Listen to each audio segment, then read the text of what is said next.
Baik,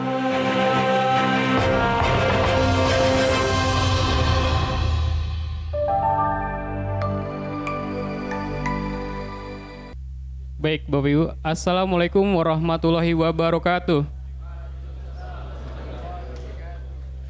Baik, simposium yang ke-20 How to Develop Nuclear Medicine Unit in the Hospital yang akan dibawakan oleh moderator Dr. Budi Darmawan. Silakan, Dok. Bismillahirrahmanirrahim. Assalamualaikum warahmatullahi wabarakatuh. Pada hari ini kita akan melanjutkan acara yang kita benahi. Ini acara How to Develop, bagaimana kita membangun Center Pelayanan Kedokteran Nuklir. Kebetulan di sini ada Direktur Bapeten. Jadi kita bisa banyak bertanya, ya kan? Ada ketua perhimpunan bisa bertanya. Jadi inilah Anda adik-adik semua yang junior tahu aturannya. Semua itu ada aturannya. Oke, untuk mempersingkat waktu, kami panggilkan pembicara pertama yaitu Dr. Yustiatuti. Udah pada kenal ya? Tes. Kami persilakan, Dr. Yusti.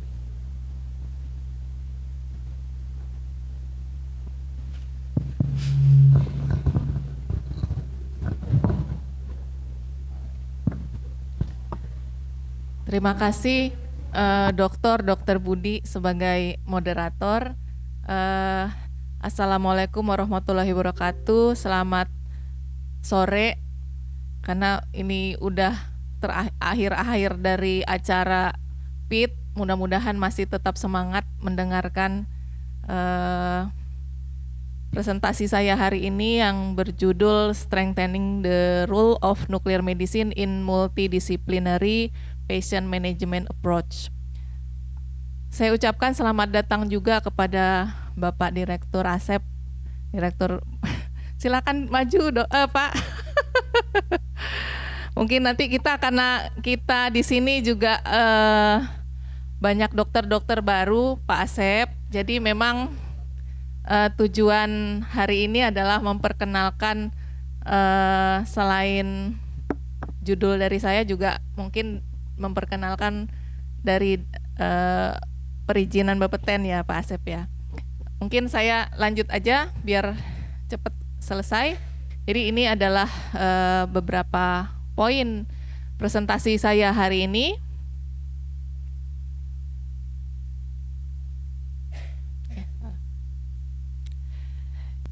Jadi dalam beberapa dekade terakhir memang penyakit tidak menular itu semakin meningkat. Ini dari grafik ini bisa kita lihat bahwa dari tahun 2005 hingga 2030 penyakit kanker, penyakit jantung, dan penyakit cerebrovascular disease itu meningkat tinggi, tajam. Sedangkan penyakit-penyakit lainnya yang penyakit menular seperti TBC, malaria itu menurun. Jadi ini sejalan dengan pemerintah kita menunjuk KJSU yaitu penyakit kanker, jantung, KJS stroke dan urologi.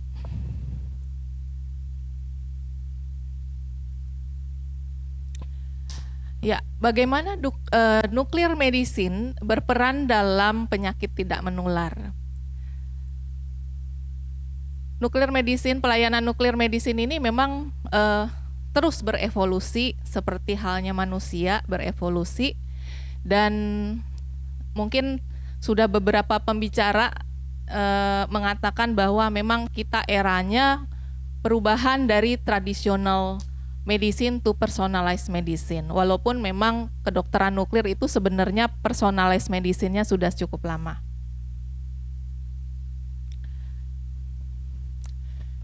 Ya, dari data ini disebutkan bahwa walaupun nuclear medicine ini bermanfaat, tetapi ternyata masih banyak negara-negara dengan low income itu alat-alat kedokteran nuklirnya masih minim. Kita lihat bahwa di sini pada daerah low income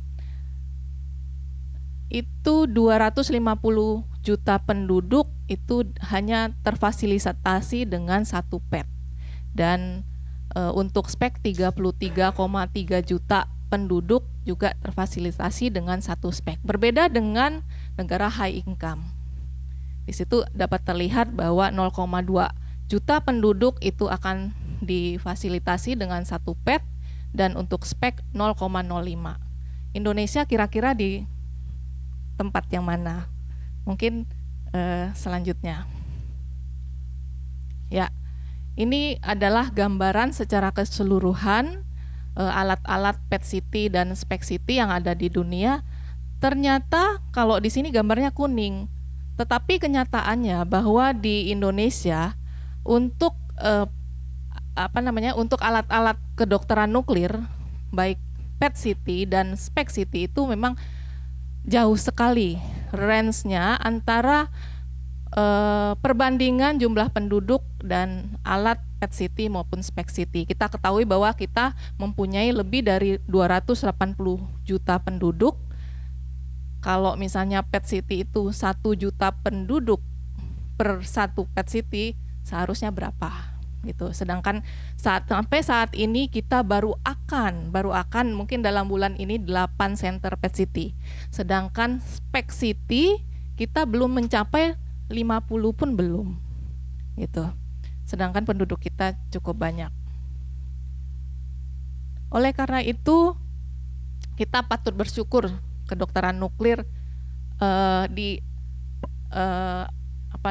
antara pro kontranya Bapak Menteri Kesehatan. Namun dengan eranya transformasi kesehatan, yaitu Kementerian Kesehatan itu mendeklarasikan 6 pilar untuk transformasi kesehatan ini.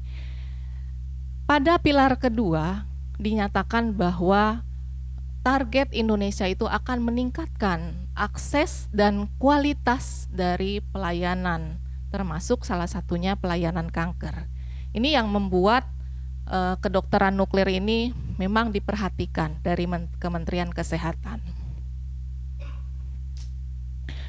Ya, apa strategi yang memang perlu diperhatikan saat ini selain dari ekspansi senter kedokteran nuklir? Jadi pemerintah sebetulnya sudah banyak melakukan hal-hal yang positif menurut saya. Jadi selain ekspansi dari senter kedokteran nuklir dan penambahan alat-alat, industri radiofarmasi pun kemudian mendukung untuk itu.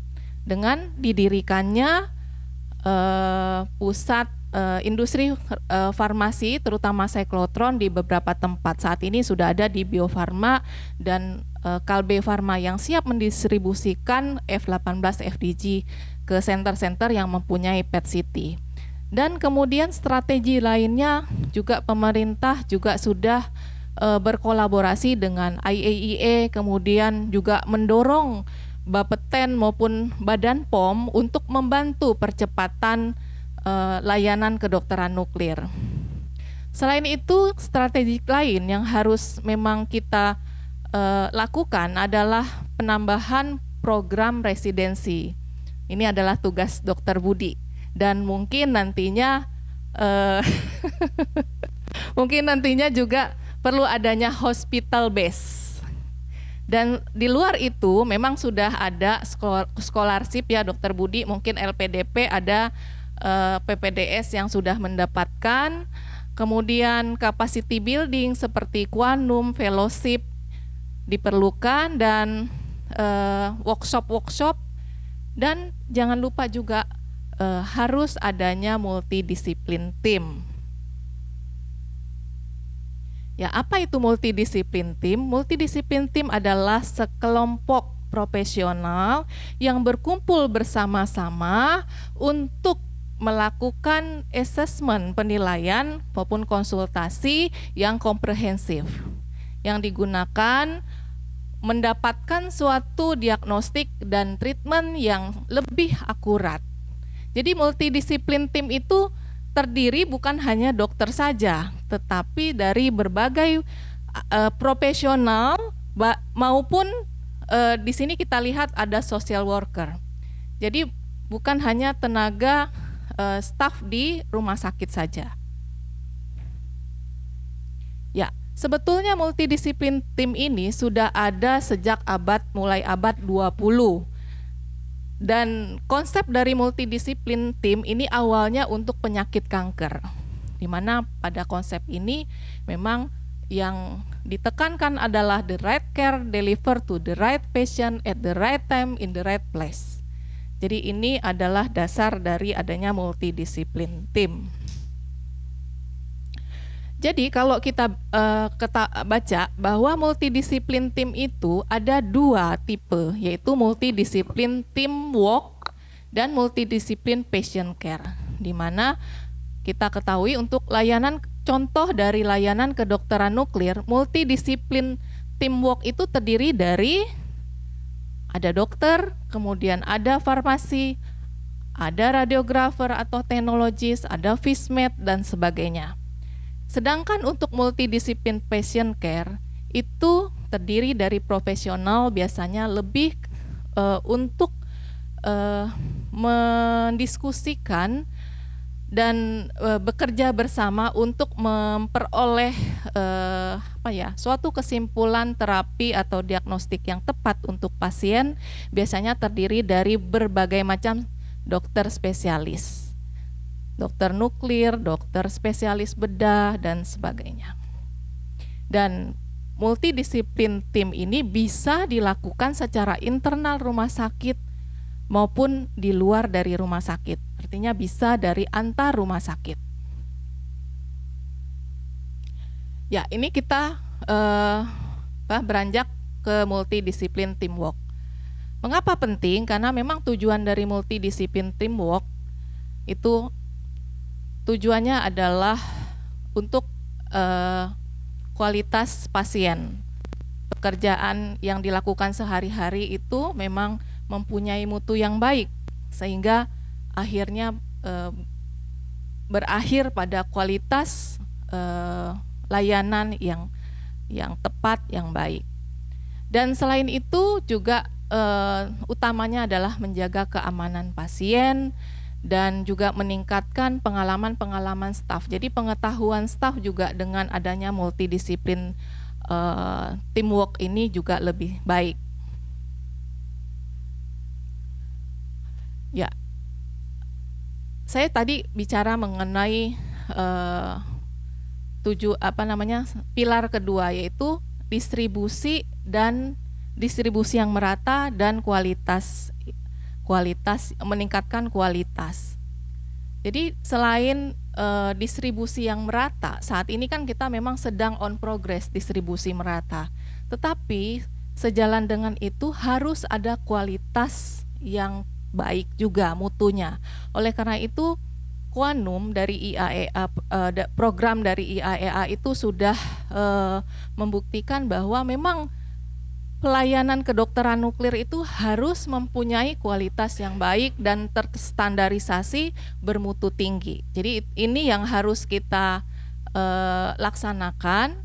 Jadi bukan hanya pada saat pembangunan, misalnya pembangunan gedung dengan perizinan dan sebagainya, tetapi after itu juga harus diperhatikan mengenai kualitas dari mutu dari layanan kita.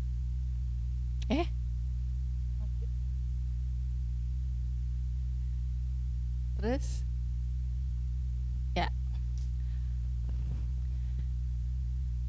ya untuk layanan kedokteran nuklir sehari-hari, kita lihat pada proses MAP ini. Ada keterkaitan antara masing-masing disiplin ilmu. Jadi dalam proses layanan mulai dari awal administratif sampai waktu pemeriksaan hingga pasien dipulangkan, semua memang ada keterkaitan. Jadi dari awal memang dari IAEA juga sudah menuliskan bahwa proses dari suatu layanan kedokteran nuklir itu memang harus multidisiplin.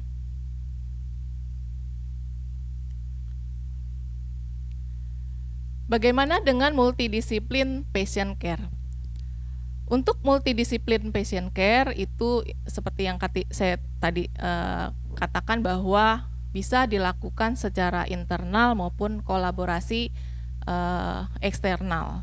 Jadi kalau internal di rumah sakit biasanya kita mendiskusikan pasien-pasien yang berada di dalam rumah sakit. Sedangkan kalau untuk multidisiplin dari eksternal rumah sakit itu bisa dilakukan di antar rumah sakit. Seperti contoh ini, jadi antara rumah sakit Darmais dengan MD Anderson. Jadi dari pemerintah juga saat ini sedang menggencarkan suatu multidisiplin antar rumah sakit.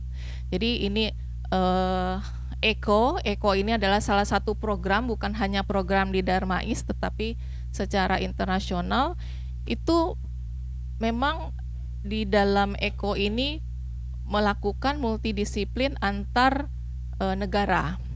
Jadi melakukan diskusi mengenai kasus-kasus yang rumit. Dan ECO ini juga bisa dilakukan secara nasional. Ini sudah sering dilakukan mungkin dari rumah sakit besar seperti Adam Malik, kemudian Hasan Sadikin ya, Dr. Budi ya, kemudian Sarjito dan sebagainya. Ya, ini adalah contoh-contoh dari multidisiplin yang fokusnya pada cancer. Tetapi ini tidak menutup kemungkinan di luar dari cancer. Ya, biasanya kita di dalam multidisiplin mungkin beberapa sejawat yang sudah melaksanakan multidisiplin memang mungkin udah tahu ya apa yang biasanya ditanyakan oleh klinisi-klinisi lain. Contoh dari salah satu multidisiplin manajemen PET-CT. Kita biasanya di dalam multidisiplin PET-CT itu perannya kedokteran nuklir itu apa sih gitu ya. Jadi biasanya kita dalam melakukan diskusi itu selalu ditanya tentang hasil dari gambar dari PET-CT, misalnya uptake-nya, kemudian dari mereka mau menentukan stagingnya, karena kan perlu misalnya kelenjar getah beningnya, apakah itu kelenjar getah bening ke arah malignansi ataupun ke arah reaktif, dan banyak lagi. Kemudian juga selain PET-CT juga kadang-kadang yang paling sering juga kita melakukan multidisiplin itu biasanya untuk membahas tentang kanker tiroid. Itu terutama pada kasus-kasus yang advance. Jadi dengan adanya multidisiplin ini kita lebih mudah untuk menjalani terapi untuk pasien. Ya, ini adalah contoh dari multidisiplin di salah satu jurnal untuk multidisiplin untuk pasien dengan rencana pemberian dari PRRT. Jadi memang kita harus mendapatkan konsultasi dari klinisi DPJP, misalnya medical oncology, kemudian nuklir medicine dikonsulkan, tetapi pada saat kita dikonsulkan dan saat itu kita menilai pasien ini perlu dilakukan multidisiplin tim, maka kita bisa mengajukan multidisiplin tim dalam grup MDT tersebut. Ya, ini contoh kasus. Jadi ada seorang wanita bulan lalu datang ke kami untuk dilakukan ablasi yodium 131 dengan benjolan yang cukup besar di kepala, di daerah mandibula. Kemudian pasien tidak bisa berjalan, jadi menggunakan kursi roda. Jadi sebagai dokter nuklir, sebaiknya memang harus kita assessment dulu. Tidak kita langsung lakukan terapi. Pasien ini kemudian kita lakukan MDT. Artinya kita meminta pendapat ke klinisi lain. Apakah pasien tersebut akan dilakukan terapi intervensi yang lain dulu sebelum dilakukan terapi dengan iodium 131. Jadi di situ apakah perlu dilakukan pembedahan dulu ataukah apakah akan dilakukan intervensi di daerah fraktur kompresi di vertebranya? Apakah kemudian juga akan diberikan obat-obatan yang memang diberikan oleh klinisi lain seperti neurologi misalnya agar pada saat kita memberikan iodium 131 pasien tersebut aman, misalnya apakah kita akan menambahkan pemeriksaan MRI untuk melihat infiltrasi dari intrakranial, dan apakah pasien ini sudah kita golongkan ke pasien paliatif. Jadi itu harus kita diskusikan terlebih dahulu. Karena apabila pasien kita langsung kerjakan untuk terapi dan ternyata pasiennya kejang di dalam, itu tentu saja akan merepotkan kita. Jadi seperti itu yang diperlukan dalam multidisiplin tim. Ya, jadi ini adalah value dari multidisiplin tim ini. Memang tentu saja akan menghasilkan pelayanan yang komprehensif, yang holistik, dan tentu saja akan meningkatkan kualitas pelayanan terapi maupun diagnostik. Dan tentu saja biasanya hasil dari multidisiplin ini positif. Artinya pasien biasanya merasa puas juga dengan hasil dari multidisiplin tim.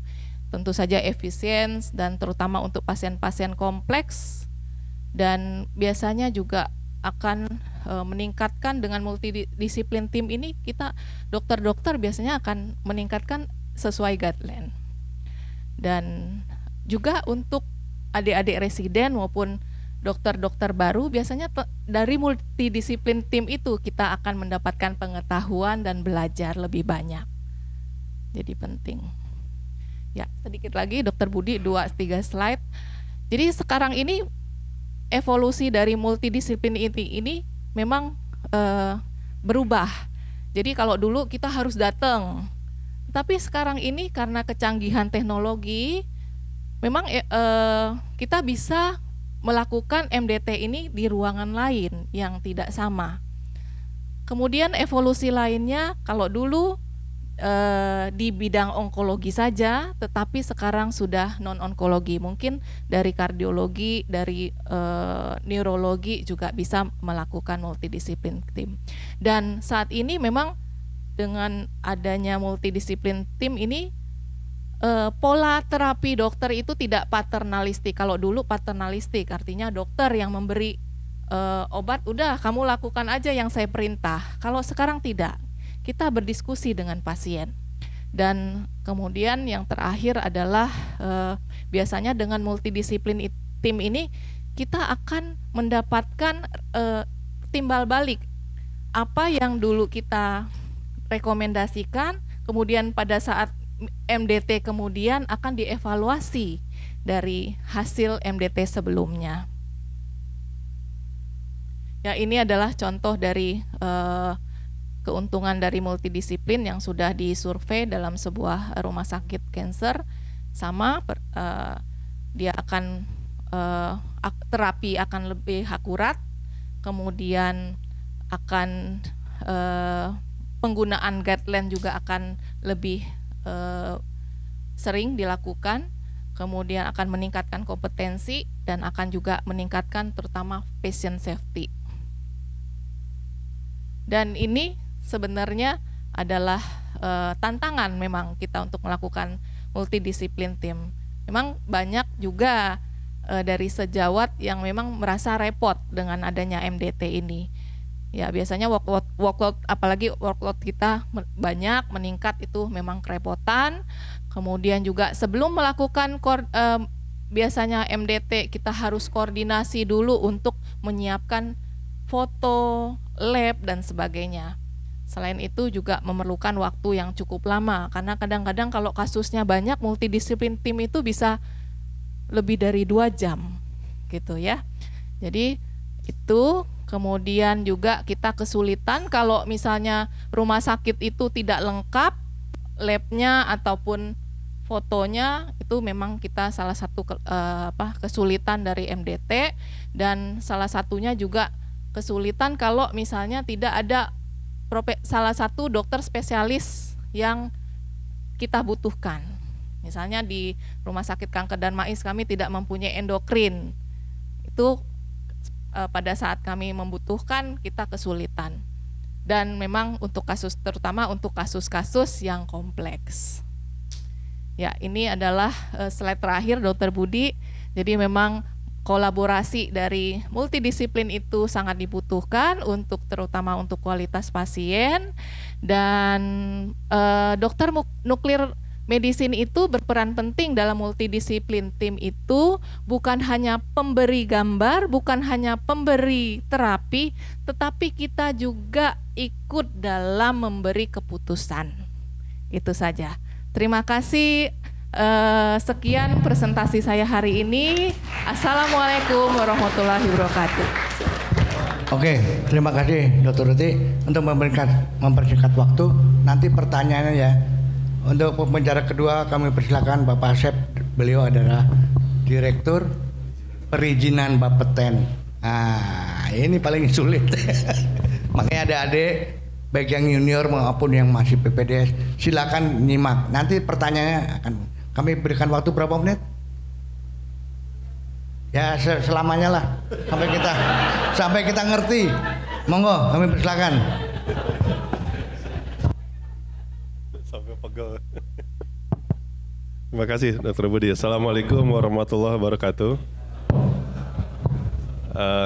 Selamat sore Bapak Ibu semua. Alhamdulillah pada kesempatan ini saya dapat hadir di acara PIT-PK ini, dan terima kasih saya ucapkan kepada panitia dengan diundangnya kami dari Bapeten.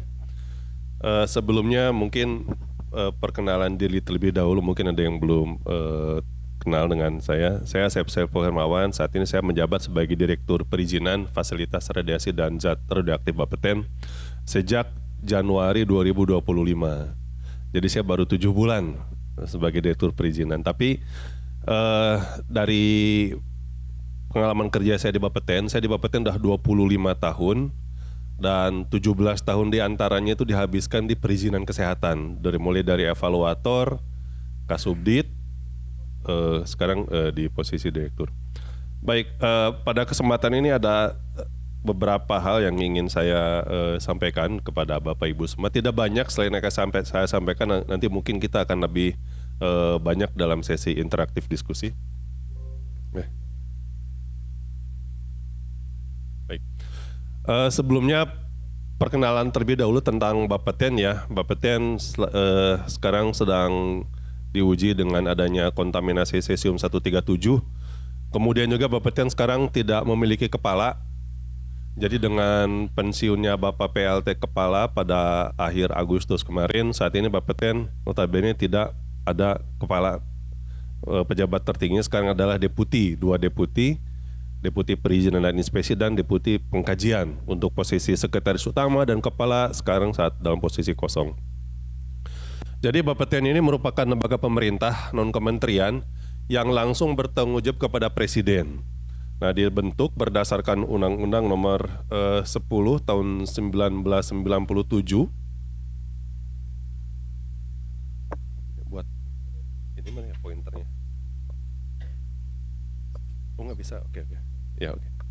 Baik, jadi tugas Bapeten adalah melakukan pengawasan pemanfaatan tenaga nuklir di seluruh wilayah Indonesia. Jadi mulai dari yang bidang kedokteran nuklir, radioterapi, radiologi diagnostik, termasuk yang bidang industri untuk gauging, untuk mengukur ketebalan kertas atau ketinggian botol air minum gitu. Kemudian logging juga di perusahaan batubara juga menggunakan cesium 137. Kemudian juga di uji tak rusak menggunakan iridium 192 untuk mengukur atau mengetahui keretakan dari pipa-pipa Pertamina misalkan. Dan juga untuk reaktor nuklir, saat ini ada 3 reaktor nuklir di Indonesia. Di Bandung ada 1, saat ini sekarang posisi shutdown, akan dilakukan decommissioning, sudah dilarang dioperasikan karena ada isu sesar Lembang. Jadi sejak ada isu sesar Lembang beberapa tahun lalu, atas rekomendasi dari para pakar, Bapeten menghentikan operasi dari reaktor yang di Bandung. Jadi sekarang cuma tersedia 2, di Serpong dan di Yogyakarta. Sementara Bapeten sendiri hanya ada di Jakarta dengan skop pengawasan di seluruh Indonesia. Nah, pilar pengawasan Bapeten ada 3 dalam melakukan pengawasan, yaitu penyusunan peraturan, pelaksanaan perizinan, dan inspeksi. Ini akan saya elaborasi lebih detail lagi untuk yang terkait dengan perizinannya. Nah, jadi ini sebagai payung hukum untuk peraturan yang ada di Indonesia terkait dengan ketenaga nukliran, mulai dari undang-undang sebagai payung hukum paling atas, ada Undang-Undang 10 tentang ketenaga nukliran dan Undang-Undang Nomor 6 Tahun 2023 tentang Cipta Kerja, Omnibus Law, yang merevolusi seluruh peraturan perundang-undangan terkait dengan perizinan. Jadi sekarang dimasukkan dalam satu pintu. Mungkin Bapak Ibu lebih kenal dengan istilah OSS. Inilah pembentukan dari OSS. Jadi OSS itu prinsipnya adalah dalam sisi perizinan dipermudah, dari sisi pengawasan diperketat, dan semua harus dilakukan cara berkolaborasi. Nah, turunan dari undang-undang adalah peraturan pemerintah. Nah, terkait dengan peraturan pemerintah ini ada peraturan pemerintah nomor 28 tahun 2025 tentang perizinan berusaha berbasis risiko. Ini baru terbit bulan Juni kemarin, dan ketentuan peralihannya adalah 5 bulan, sehingga tanggal 5 Oktober besok itu harus sudah terbit peraturan turunannya. Kemudian ada juga peraturan pemerintah nomor 42 tahun 2022 tentang PNBP dan 45 tahun 2023 tentang keselamatan radiasi. Nah, turunan dari peraturan pemerintah itu adalah peraturan Kepala Bapeten. Nah, terkait dengan perizinan itu ada peraturan Bapeten nomor 17 tahun 2012 tentang keselamatan radiasi dalam kedokteran nuklir, sekarang sedang dalam proses amandemen. Sedang mendapatkan masukan dari para stakeholder. Kemudian terkait perizinan ada Perba 3 tahun 2021 dan Perba 122. Ini akan saya presentasikan pada hari ini, meskipun nanti TMT 5 Oktober ini akan mengalami perubahan. Karena berdasarkan PP 28 2025 tadi harus lakukan perubahan pada tanggal 5 Oktober maksimal ya, 5 Oktober tahun 2025. Dari sisi perizinan, persyaratan perizinan kalau kami lihat lebih simpel. Jadi kalau sekarang persyaratan perizinan ada 10, itu jadi 7 atau 8, tapi itu sudah dalam proses penyederhanaan. Lebih disederhanakan perizinannya. Nah, ini terkait dengan kedokteran nuklir ya, Bapak Ibu sudah lebih paham. Ada diagnostik in vitro, in vivo, dan terapi. Nah, terkait dengan proses perizinan sendiri, kalau backnya gimana ya? Oh, yang atas. Oke. Terkait dengan perizinan, ini sekarang sudah melalui sistem OSS ya. Jadi dengan sistem OSS ini persyaratan administratif Bapeten tidak lagi mempersyaratkan. Jadi semua nanti akan di-cover di OSS. Bapeten fokus di persyaratan teknis. Nah, persyaratan teknis ini nanti masuk melalui balis online. Jadi Bapeten sejak 1 Januari 2017 perizinannya sudah online. Jadi 24/7 Bapak Ibu bisa mengajukan mengupload dokumen perizinan kapanpun dimanapun ke balis online itu sendiri. Nah, jadi setelah melalui proses OSS, setelah mendapatkan NIB, nanti barulah masuk ke dalam sistem perizinan Bapeten yang balis online. Nanti dimasukkan beberapa persyaratan yang diminta di situ. Nanti akan dilakukan proses evaluasi di sini. Nah, jika proses evaluasinya memenuhi syaratan, maka akan terbit tagihan. Jika tidak memenuhi, maka akan dikembalikan kepada pemohon izin. Dan jika persyaratan memenuhi, akan terbit tagihan, maksimal 30 hari harus dilakukan pembayaran. Dan jika tidak dilakukan pembayaran, maka izin akan dibatalkan secara otomatis. Dan jika setelah dilakukan pembayaran, maka maksimal 3 hari izin akan terbit.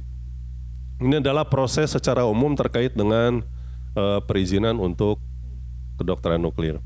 Nah, adapun untuk perizinan kedokteran nuklir sendiri ini masuk ke dalam izin multi-step, multi-tahap. Mulai dari izin konstruksi terlebih dahulu. Dalam proses izin konstruksi ini nanti setelah mendapatkan izin konstruksi maka fasilitas dapat melakukan pembangunan fasilitas kedokteran nuklir. Kemudian setelah lakukan konstruksi maka akan dilakukan proses instalasi peralatan, commissioning, maka dilakukanlah permohonan izin operasi. Nah, nanti pada saat operasi jika sudah beberapa waktu kemudian diputuskan tidak akan dioperasionalkan lagi, akan dihentikan kegiatannya, maka harus melalui proses izin decommissioning. Nah, pada izin decommissioning inilah maka nanti fasilitas akan ditutup dan selanjutnya mengajukan pernyataan pembebasan. Nah, jika sudah mendapatkan pernyataan pembebasan maka akan dibebaskan dari pengawasan. Inilah konsep dari pengawasan Bapeten from the birth to the grave. Jadi dimulai sumber radiasi pengion tersebut digunakan sampai nanti berhenti digunakan. Nah, kemudian terkait dengan perizinannya sendiri, kita lihat dari izin konstruksi.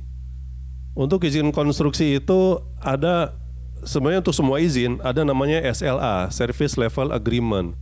Berapa lama waktu perizinannya.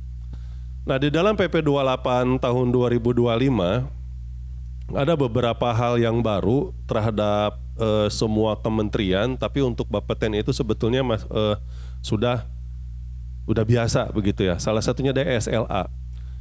Kalau di kementerian lain rupanya belum ada SLA. Jadi kalau misalkan mengajukan permohonan izin, kapan ini terbit permohonan izinnya, disetujui tidaknya kapan, itu tidak ada dasarnya. Nah, kalau di Bapeten itu kami sudah ada di Perba 122 dalam bentuk SLA. Kemudian yang kedua adalah terkait dengan jaminan finansial.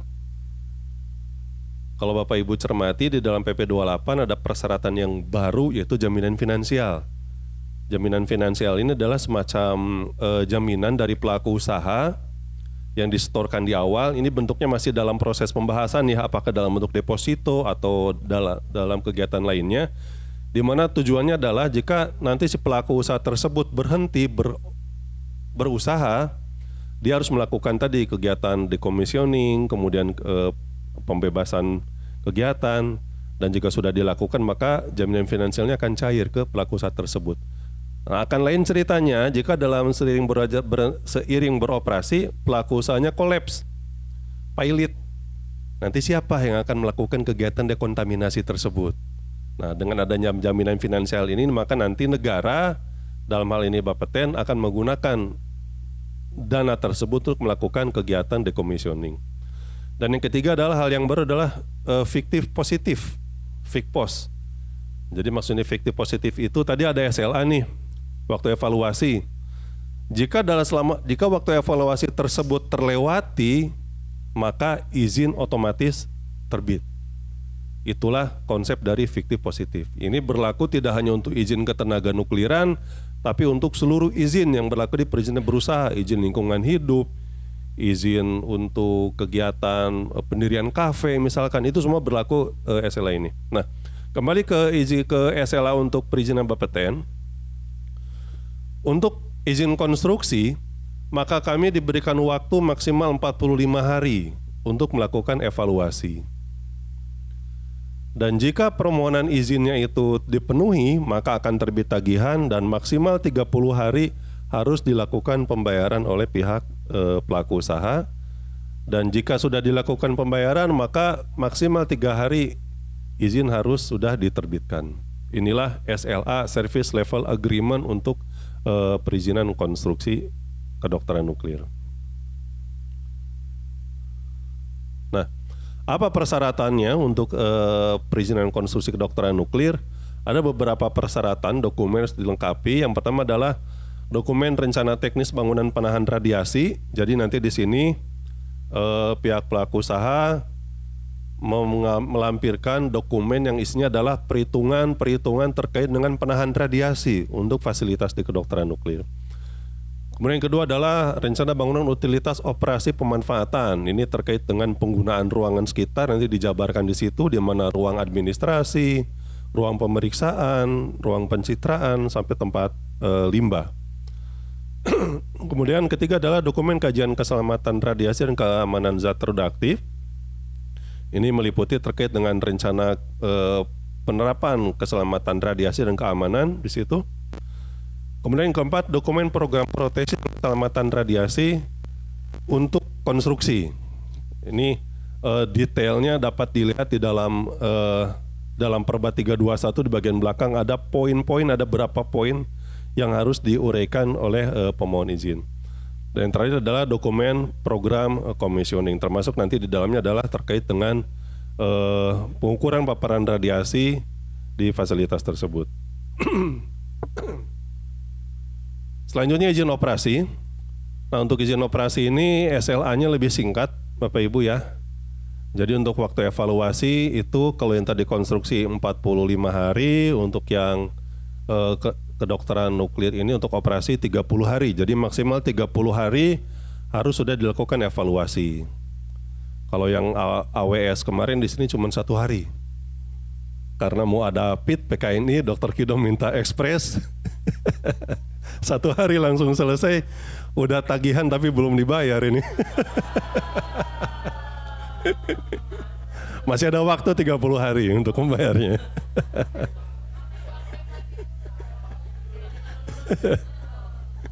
Baik. Jadi Bapak Ibu, kami saat ini sedang tadi Dr. Delia sudah menyampaikan terkait dengan KJSU ya. Ada 2 program prioritas Kemenkes yang melibatkan Bapeten. Yang pertama adalah program KJSU, kanker jantung, stroke, uronefrologi. Dan yang kedua adalah program screening TB. Nah, program KJSU jelas Kemenkes mengadakan peralatan untuk radioterapi, linek, CT simulator, braki, dan lain-lain. Untuk kedokteran nuklir, PET CT, beberapa siklotron. Untuk uronefrologi terkait dengan SIAM, peralatan SIAM. Nah, untuk kegiatan tersebut tentu saja nanti harus lakukan verifikasi terlebih dahulu sebelum izin terbit dari Bapeten, dan ini yang membuat resources kami itu tersedot ke sana. Kemarin ada permintaan verifikasi dari salah satu rumah sakit, dengan berat hati kami tunda karena kami harus menyelesaikan program yang KJSU ini. Nah, kemudian terkait dengan kegiatan tersebut juga pada beberapa minggu lalu kami ada audiensi dengan AFISMI, dan di AFISMI itu sudah ada 11 orang fisika medik khusus untuk kedokteran nuklir yang akan diwisuda, yang akan lulus bulan September ini, dan diharapkan itu nanti akan terserap ke rumah sakit yang memerlukan fisika medik.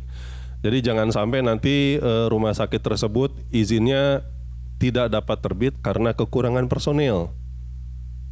Seperti itu. Nah, untuk yang screening TB ini salah satunya adalah pengadaan X-ray portable untuk melancarkan proyek ACT, aksi apa namanya ya. Jadi untuk lebih proaktif lagi nanti Dinas Kesehatan untuk screening TB menggunakan X-ray portable. Ini juga memerlukan concern kami karena X-ray portable itu risikonya sangat besar untuk operator terutama. Nah, jadi untuk yang ini persyaratan untuk yang evaluasinya lebih singkat ya Bapak Ibu, 30 hari. Dan alhamdulillah sampai saat ini kami belum melampaui SLA yang ditentukan karena ini menyangkut dari KPI. Kalau di swasta KPI, kalau di kami SKP, sasaran kinerja pegawai. Karena kalau sampai terlewati 1 hari saja, maka nanti target kinerja si evaluator itu akan buruk. Target evaluatornya buruk, maka nanti ke saya juga akan berakibat juga buruk juga. Nanti sampai ke deputi juga buruk juga. Konsekuensinya adalah nanti pemotongan tunjangan kinerja. Gitu. Jadi ini tiap pagi itu saya selalu cek hari ini ada tidak yang sudah mendekati akhir waktu evaluasi. Kalau ada saya ingatkan. Nah, kalau izin ini biasanya one day service. Jadi begitu hari itu dibayar, pasti hari itu terbit. Karena saya sebelum tidur biasanya saya langsung buka tablet dulu, tanda tanganin semua dulu baru bisa tidur dengan nyenyak gitu. Supaya nggak ada PR nanti ke belakangnya. Nah, ini adalah persyaratan-persyaratan untuk izin operasi ya Bapak Ibu. Ini ada 10 dokumen persyaratan izin, dan perlu saya ingatkan ini sedang dalam proses amandemen di dalam perbanya tersebut, yang diharapkan tanggal 5 Oktober besok harus sudah terbit. Jadi jika ada Bapak Ibu merasa persyaratan izin Bapeten itu terlalu berat begitu ya, terlalu ngada-ngada gitu, itu silakan dimasukkan mumpung sekarang sedang dalam proses amandemen begitu. Jadi kami sangat terbuka akan hal tersebut. Jadi ini ada beberapa persyaratan, mulai dari laporan hasil pelaksanaan program commissioning. Jadi nanti di sini dilaporkan berita acara uji fungsi, pengukuran paparan dan lain-lain. Kemudian juga kami nanti akan mintakan gambar terbangun atau as-built drawing, karena kadang-kadang di lapangan itu terjadi sedikit perbedaan as-built drawing dengan as-built design. Jadi gambar yang didesain dengan gambar yang dibangun itu kadang-kadang suka ada perbedaan. Nah, kami nanti mintakan yang as-built drawingnya. Kemudian sertifikat mutu SRP. Kemudian ada data kompetensi petugas meliputi petugas proteksi radiasi, dokter spesialis kedokteran nuklir, FISMED, radiografer, farmasis, perawat, dan petugas keamanan zat radioaktif. Kemudian dokumen program proteksi dan keselamatan radiasi ini juga sama seperti program proteksi, ada beberapa pointer-pointer yang harus dilengkapi. Dan khusus untuk dokumen program proteksi ini pengalaman kami kebetulan saya 4 tahun kemarin sebagai direktur inspeksi, kami sering mendapati adanya permohonan izin yang ditolak ya, karena dokumen program proteksinya itu belum sesuai dengan dimintakan oleh evaluator. Nah, ini sekarang ini menjadi salah satu proyek saya juga. Jadi saya minta kepada teman-teman supaya dibuatkan semacam minimal requirements, kriteria keberterimaan minimal untuk dokumen-dokumen ini. Jadi kalau dokumen ini sudah ada, ya sudah oke gitu loh. Jadi jangan sampai karena ada perbedaan satuan aktivitas itu permohonan izinnya ditolak. Itu yang ingin kami hindari seperti itu. Kemudian bukti kepemilikan sumber radiasi pengion, dokumen kajian keselamatan keamanan, dan beberapa dokumen lainnya juga termasuk diantaranya dokumen sistem manajemen, program perawatan, dan program decommissioning. Inilah poin-poin yang saat ini masih berlaku untuk persyaratan izin Bapeten dan akan nanti berubah pada tanggal 5 Oktober menjadi lebih sederhana lagi karena beberapa digabung menjadi satu dokumen.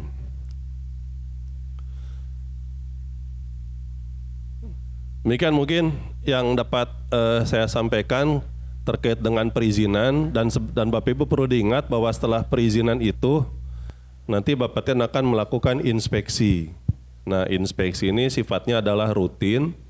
Untuk kedokteran nuklir itu 1 tahun sekali seharusnya, tapi itu tergantung dari resources kami juga, karena tahun ini kami mengalami efisiensi anggaran, akhirnya inspeksinya juga nggak bisa dilaksanakan gitu kan.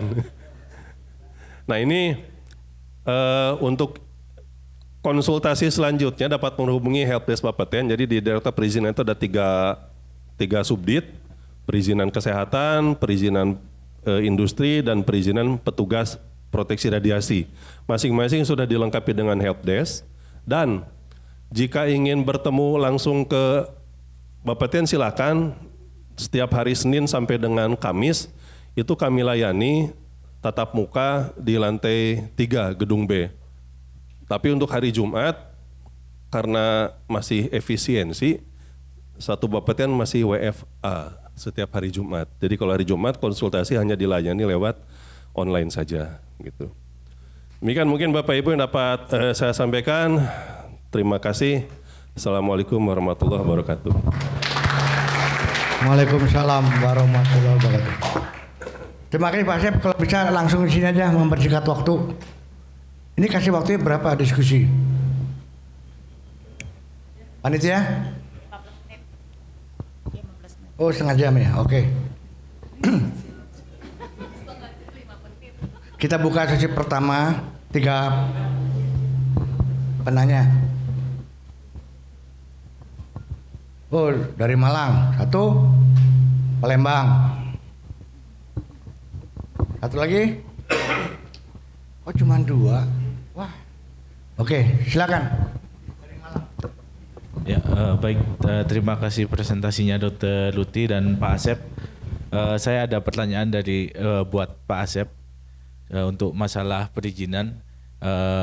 Kebetulan saya kiriman dari Saiful Anwar Malang dan saat ini sedang dapat proyek insya Allah dari Sihlen kalau dapat, dan saat ini sedang proses akan melakukan renovasi pembangunan.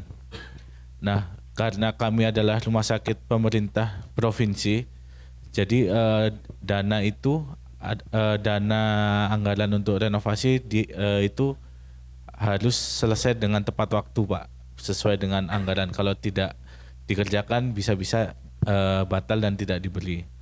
Nah, yang mau saya sampaikan, kami kan dari daerah ya Pak, kemudian kebutuhan SPKN mungkin saat ini banyak dan terbatas. Semisal ini Pak, apakah tadi kan syaratnya ada salah satunya harus ada SPKN. Apakah dari persyaratan itu kita bisa minta seperti kompensasi? Misal ada SPKN yang baru lulus, tapi mungkin bisa untuk belum SIP-nya masih belum terbit. Nah, itu apakah bisa Pak untuk kita sebagai kompensasi seperti itu? Kemudian jika proses kita pengajuan dokumen itu terlambat lebih dari, tadi kan di situ ada 30 evaluasi 30 hari maksimal Pak. Jika lebih dari 30 hari itu kemana kita mungkin bisa menanyakannya supaya dokumen itu segera bisa diterbitkan? Ya, seperti itu. Terima kasih. Yang pertanyaan kedua. Oh, langsung jawab ya. Oke. Baik. Saya Bu Anwar ya. Untuk yang pertama terkait dengan perizinan untuk konstruksi sebelum ini konstruksi atau operasi Pak? Konstruksi. Kalau untuk konstruksi itu memang ini harus ada persyaratan teknis yang harus dipenuhi ya, dan ini kasusnya seperti Adam Malik waktu itu kami sampaikan bahwa kami akan tetapkan 1 orang evaluator untuk membantu membimbing proses konstruksi, sehingga apabila si evaluator tersebut sudah confirm dengan dokumen tersebut, maka itulah yang akan diupload ke dalam perizinan, sehingga tidak perlu lagi tektokan bolak-balik perizinannya. Itu yang niat saya sebetulnya Dr. Budi ya. Ini sebagai salah satu komitmen kami untuk mendukung pelaku usaha khususnya untuk bidang kedokteran nuklir. Jadi nanti akan saya tanamkan 1 orang membantu si rumah sakit tersebut dalam perizinan konstruksinya. Kalau sudah oke, barulah dokumen itu yang dilapor di dalam dokumen. Tapi di beberapa kasus kami dapati malah si pelaku usahanya malah jadi kayak ngandelin. Jadi kayak kesannya Bapeten jadi kayak konsultan begitu. Ini yang saya hindari. Karena kalau Bapeten sebagai tanda kutip konsultan itu ada konflik of interest gitu. Nah, tapi ini kami membantu supaya proses tektokan tadi itu dapat diminimalisir. Seperti itu. Tapi memang ini juga saya mohon maaf ke Rumah Sakit Adam Malik, karena waktu itu saya janji dengan direkturnya dalam waktu 1 bulan ini akan diselesaikan, tapi karena proyek Kemenkes ini memang menyita resources kami, ini sudah 1 bulan lebih belum selesai nih untuk yang perizinan konstruksi yang Adam Malik ini. Gitu ya. Jadi itu nanti silakan Bapak dapat langsung komunikasi dengan kami ya. Nanti mungkin Bapak bisa mendapatkan nomor HP saya juga. Nanti saya akan tugaskan 1 orang membimbing. Nah, tapi tadi diingat, membimbing dalam arti bukan jadi kayak konsultan ya, tapi nanti tetap melakukan penyiapan dokumen dari tempat Bapak, nanti akan dilakukan evaluasi oleh evaluator. Yang kedua terkait dengan dokter. Kalau untuk proses izin konstruksi, itu kami tidak mempersyaratkan dokter SPKN terlebih dahulu. Lain halnya kalau nanti pada saat izin operasi. Kalau pada saat izin operasi barulah kami nanti akan memintakan harus ada dokter SPK yang terlibat di situ. Nah, bagaimana kalau misalkan ternyata pada saat izin operasi dokter SPK-nya belum terlibat, nanti kami meminta komitmen dari asosiasi profesi. Itu nanti solusinya seperti apa? Apakah akan ada perbantuan atau ada apa hal lain, itu nanti perlu didiskusikan lebih lanjut dengan organisasi profesi, dalam hal ini adalah PKNI. Demikian mungkin Bapak, mudah-mudahan dapat menjawab pertanyaannya.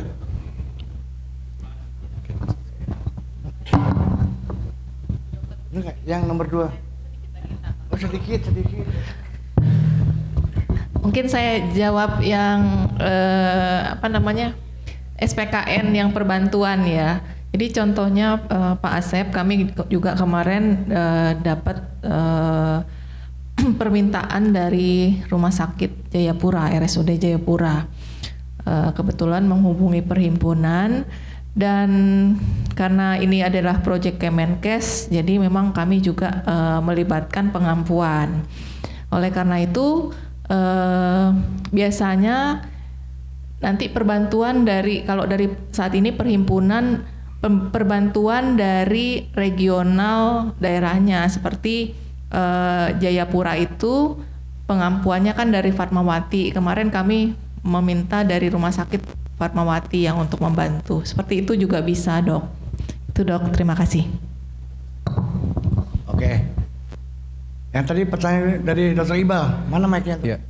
Assalamualaikum warahmatullahi wabarakatuh. Selamat siang dokter semua, Dokter Uti, Dokter Budi, dengan Pak Asep. Perkenalkan, saya Iqbal. Saya dari Rumah Sakit Muhammad Hussein Palembang. Salam kenal kembali Pak. Terima kasih atas bantuannya dalam perizinan konstruksi RSMA selama ini. Saya ada pertanyaan terkait izin operasional. Dari izin konstruksi yang dikeluarkan oleh Bapeten, saat ini sudah ada masa berlakunya ya Pak. Kurang lebih itu di 2 tahun. Nah, yang saya ingin tanyakan, masa berlaku itu pertama untuk mengharuskan apa? Yang kedua, apakah bisa kami mengurus izin operasional setelah masa berlaku dari izin konstruksi habis, atau harus kami selesaikan izin operasional itu sebelum habis masa berlaku dari izin konstruksi? Terima kasih Pak. Assalamualaikum warahmatullahi wabarakatuh. Waalaikumsalam. Terima kasih Pak. Ini yang terus terang aja, saya 7 bulan ini masih belajar dengan sistem perizinan yang baru. Kalau dulu sebelum ada OSS itu gampang ya, kalau ada perubahan itu nanti mengajukan perubahan izin konstruksi gitu ya. Nah sekarang ini kan modelnya ada persetujuan modifikasi, kemudian juga terkait dengan persetujuan konstruksi begitu. Nah terkait dengan pertanyaan Dr. Iqbal tadi, dalam proses perizinan operasional nanti itu salah satunya akan dilakukan pengukuran paparan radiasi. Artinya adalah pengukuran paparan radiasi itu menggunakan sumber radiasi pengion, zat radioaktifnya di situ. Sementara kita ketahui bahwa sumber radiasi pengion itu tidak boleh digunakan tanpa izin dari Bapeten. Nah sekarang izin operasi benar-benar, tapi ini kok sudah digunakan gitu. Nah untuk hal itu maka itu nanti diwadahi dengan izin konstruksi. Jadi izin konstruksi itu nanti berlaku panjang selama 2 tahun. Di dalamnya nanti akan ada proses commissioning di situ, instalasi, uji coba, uji fungsi, termasuk nanti di situ di dalamnya ada pengukuran paparan radiasi. Nah semua hal tadi itu dilakukan selama masa berlaku izin konstruksinya itu berlaku. Ya nanti kalau sudah selesai semua, tidak perlu menunggu izin konstruksinya habis dulu, itu bisa langsung mengajukan izin operasi. Ya, jadi bisa sambil paralel, jadi bisa saja nanti akan ada kondisi izin operasi terbit, tapi izin konstruksi masih berlaku, itu tidak masalah, karena ini izin konstruksi tadi untuk mewadahi commissioning dan pengukuran paparan radiasi tadi. Dan izin operasi sekarang masa berlakunya 5 tahun, tidak lagi 1 tahun, izin konstruksi 2 tahun. Demikian Dr. Iqbal. Baik, terima kasih. Sedikit menambahkan pertanyaan tadi, apa yang terjadi jika kami mengurus izin operasi ketika izin konstruksinya habis dalam waktu 2 tahun? Karena apa? Karena sampai saat ini kan kita Untuk alat ini kita masih menunggu dari Kemenkes. Kami tidak mengetahui kapan alat itu bisa datang dan terinstal. Jika ada tenggat waktu kayaknya agak berat. Nah itu bagaimana Pak? Terima kasih. Ya ini berarti harus diperpanjang terus dok izin konstruksinya. Nah memang kalau izin diperpanjang, tadi ada pertanyaan juga dari Rumah Sakit Murni Teguh, menunya belum ada memang. Di sistem perizinan kami rupanya belum ada menu untuk perpanjangan izin. Saya juga kaget kemarin itu kan, tapi ini menjadi salah satu target prioritas saya untuk menyelesaikan supaya paling lambat akhir tahun ini menu untuk perpanjangan izin sudah ada di Balis. Jadi teknis seperti tadi ya dok, sebelum masa berlaku izin konstruksinya habis dilakukan perpanjangan. Untuk perpanjangan ini persyaratan izinnya tidak berat seperti izin di awal, hanya mengupload persyaratan izin sebelumnya saja, nanti akan diperpanjang 2 tahun. Jika nanti 2 tahun belum dapat juga, perpanjang lagi, mau nggak mau. Seperti itu. Ya. Ya, terima kasih Pak Asep. Ada lagi ya. Jadi gini, saya aja nyambung. Pertama Dr. Ruti. Jadi bagaimana tentang distribusi dan kualitas serta multidisiplin tim. Itu menjadi suatu hal baru. Tetapi tetap kami dari kolegium membantu perhimpunan. Bagaimana distribusi ya kan kepada tujuan pada masyarakat. Nah, kedua, bagaimana kita menjaga kualitas. Karena kebutuhan dokter memang meningkat. Dan yang ketiga, bagaimana kita menerapkan. Selama ini kan kita masih menggunakan temanya personalized medicine. Tetapi melihat presentasi Dr. Uti, multidisiplin tim itu berubah menjadi personalized health care. Jadi itu yang harus kita pegang, bukan personalized medicine. Apa betul Dr. Uti? Jadi kita personalized health care, multidisiplin tim. Silakan dijawab. Mau jawab enggak? Ya udah. Ini pernyataan kan? Enggak, yang tadi yang distribusi gimana? Yang distribusi yang mana?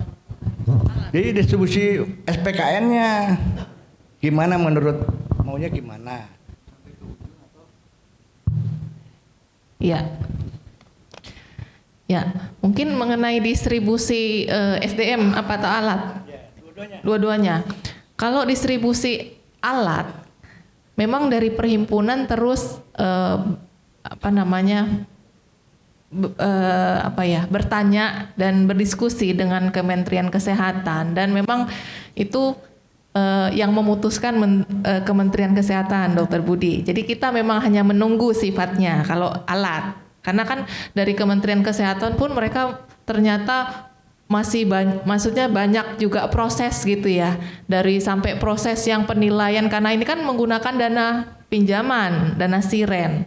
Jadi mereka juga mungkin ada program yang kita mungkin nggak tahu ya, maksudnya mereka harus mendapatkan persetujuan dari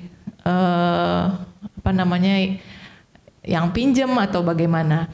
Jadi intinya kalau kami dari perhimpunan menunggu dok. Ya. Jadi untuk siklotron Pak Asep itu kan Rumah Sakit Kanker Darmais dan RSAS. Kami pun juga bingung sebetulnya. Dari Kementerian Kesehatan akan mendistribusikan ke Darmais sama ke RSAS. Tetapi kan infonya juga kita belum pasti nih kapan dapat. Sedangkan kita mau bikin bunker, kita kan harus punya dana. Harus punya dana itu juga harus tahu dulu nih kapan dikirimnya, kapan speknya juga gitu. Jadi kayak telur ayam telur gitu. Jadi itu ya permasalahan kami di lapangan. Kemudian kalau distribusi SDM sebetulnya Kementerian Kesehatan juga sudah minta kepada perhimpunan melalui surat waktu masih zamannya Dr. Eko juga sudah minta. Kami juga dengan kolegium dan Kaprodi RSHS juga sudah berkolaborasi ya Dr. Budi, bahwa memang kita akan tempatkan distribusi. Jadi untuk adik-adik yang memang belum ada tempat itu kami harapkan juga membantu kami untuk mau ditempatkan di tempat-tempat yang masih kosong. Seperti itu. Jadi itu ya Dok, harapan kita ya Dok ya kepada adik-adik SPKN baru. Terima kasih. Jadi begitu adik-adik. Jadi informasi kepada Pak Asep, artinya karena kita ini dapat alat tuh mahal, ya kan? Kami sepakat untuk menempatkan itu ya betul, di daerah provinsi saja, nggak sampai ke pelayanan masyarakat yang jauh-jauh, nggak, demi keamanan dan pola tarifnya kita provinsi saja. Nah untuk SDM-nya kami sudah menghitung untuk 2032 itu 120 SPKN. Jadi kita kolaborasi ya. Nah ini pertanyaan untuk Pak Asep. Pak Asep, Bapeten adalah lembaga non kementerian di bawah Presiden. Nah kita ini dihadapkan kepada lembaga Kementerian Kesehatan. Nah ini yang nanti akan keluar. Kalau Pak Asep nanti Perkab Bapeten bulan Oktober. Bulan November akan keluar Permenkes 14 2020 tentang izin berbasis risiko. Di situ ada suatu pasal yang menyatakan bahwa di Permenkes itu tidak berlaku SPKN 14. Jadi tadinya dihapus menjadi yang berkompeten. Nah, artinya itu yang bagaimana kita itu harus kita kawal. Makanya kami melakukan pendekatan kepada Pak Bapeten. Lembaga non kementerian sama kementerian akan nggak sinergi. Ya maksudnya memang begitu. Dalam program transformasi kesehatan tujuannya ada pelayanan yang maksimal kepada masyarakat, ya kan? Tapi kualitas SDM kita jangan banyak ini share kompetensi yang kita harus jaga. Itu. Nah, yang dulu itu kan pada Permenkes yang 14 itu 2021 menyatakan di Perkabupatan kan SPKN. Semua SPKN. Tapi dengan transformasi kesehatan akan berubah menjadi yang berkompeten. Kompetensi itu semua punya kompetensi. Itu bebas. Jadi aturan ini semua kolegium, kan karena ada 81 kolegium, semua membuat standar kompetensi. Nggak bisa ngelarang kita, tetapi kewenangannya diserahkan pada komite medik rumah sakit. Nah itu yang perlu Bapeten tahu. Kalau nanti mamanya di daerah sono nggak boleh, nggak ada SPKN, orang yang kompeten yang mengaku kompeten dengan kedokteran nuklir bisa masuk. Jadi saya mohon dijaga itu Perkab Bapeten yang November yang lama ini loh. Dokter SPKN kan masih tuh. Ya kan? Itu harus dijaga Pak. Kami titipkan. Jangan sampai dirubah menjadi dokter yang berkompeten. Karena semua kolegium itu menganggap kompeten gitu. Jadi untuk penyelesaian share kompetensi ini hanya ada di Indonesia. Ini memalukan sekali. Makanya kami nggak setuju. Berkolaborasilah kita ini. Kan banyak hybrid alat-alat hybrid imaging ini. Termasuk radiofarmasis. Nah, radiofarmasis kan kita ada 3 bidang. Udah terpisah kan? Radiologi, radioterapi, dan kedokteran nuklir.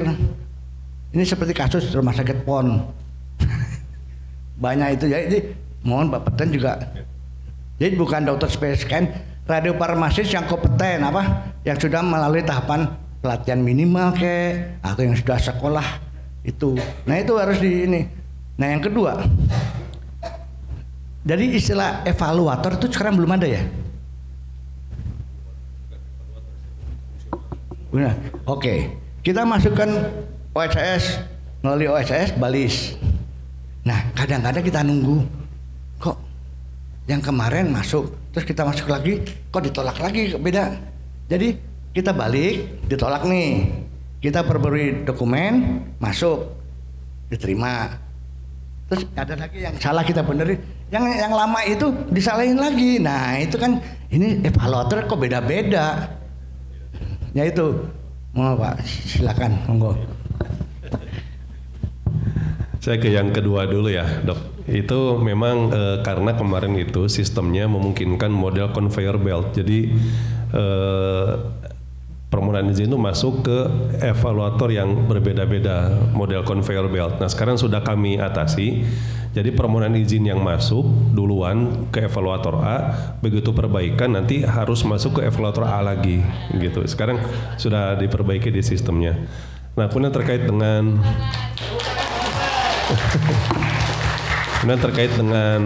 peraturan ini nanti akan kami sampaikan kepada Direktorat Pengaturan karena memang sepemahaman saya setiap peraturan yang terbit dari kementerian itu nanti akan dibahas di PAK, pembahasan antar kementerian. Di situ nanti akan ada data terkait ini, akan ada dari Bapeten, Kemenkes, Kementerian Hukum-HAM juga akan ada di situ. Nanti akan dibahas pasal per pasal. Tapi saya titipkan pesan dari Dr. Budi tadi. Nah khusus untuk farmasis ini saya ingin komunikasi dengan tenaga farmasis. Dulu waktu fisika tahun 2010-an ke bawah itu fisika medik kan belum establis seperti sekarang. Waktu itu masih IKAFMI namanya. Orang D3 kerja sekian lama itu bisa divalidasi menjadi fisika medik. Itu kan DFM. Tapi sekarang sudah establis sekarang dengan beberapa pendekatan yang bertahap. Nah ini ingin kami lakukan dengan farmasis Pak. Saat ini kan kita belum ketemu nih formulasinya seperti apa gitu. Nah ini kami ingin bertemu dengan kalau ada asosiasi radiofarmasis untuk membuat semacam peta jalan supaya bisa yang tadi disampaikan oleh Dr. Budi tadi kompetensi minimalnya apa sih untuk yang kedokteran nuklir yang in vivo apakah akan disamaratakan atau akan dibedakan yang memiliki PET CT standarnya akan berbeda. Ini saya pikir perlu dikoordinasikan lebih lanjut Pak. Udah mungkin nanti kita bisa ketemu lebih lanjut ya bahas masalah ini. Terima kasih. Oke, terima kasih Dr. Ruti dan Bapak Asep. Karena waktu yang memisahkan kita, kalau ada pertanyaan nanti ya ketemu nanti malam aja ya. Teruskan, lebih enak loh. Pak Asep juga nginep di sini. Ya ini karena waktu panggilan dari panitia closing ceremony. Saya ucapkan terima kasih Pak Asep dan Dr. Putih. Acara saya tutup dengan Alhamdulillahirabbil alamin. Baik, terima kasih Dr. Budi.